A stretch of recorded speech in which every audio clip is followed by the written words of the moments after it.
Back in 2011, when we first started very closely with Design Lights Consortium on the products and their existing at that time, the technical requirements, we were working on a project in the southwest area of the United States in which it was a parking garage application that we were working very closely with the customer.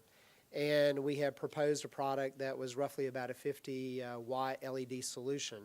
Another individual came in there, another manufacturer came in and offered another solution that was operated about 90 watts, replacing, again, this was a high-pressure sodium solution that they were trying to replace in this particular area.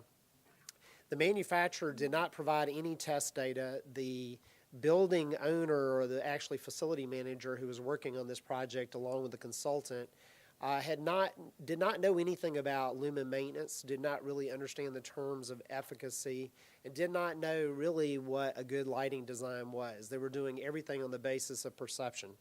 One of the things that we found in this situation, they did go with the other manufacturer.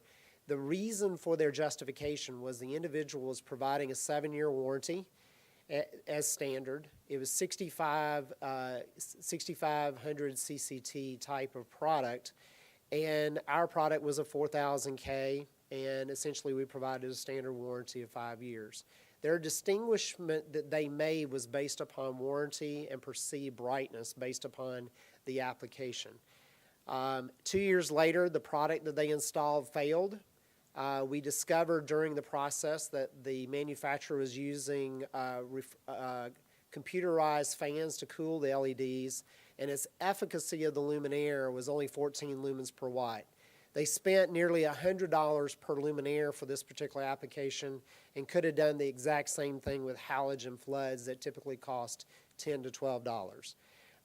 That being said, it was a realization at that point that this example of a third-party independent entity that has a clear understanding of the LED technology, has support from the Department of Energy when needed to give some consulting capabilities, as well as listening to manufacturers to provide additional guidance about feasibility of manufacturing, that this program actually provided value to a customer.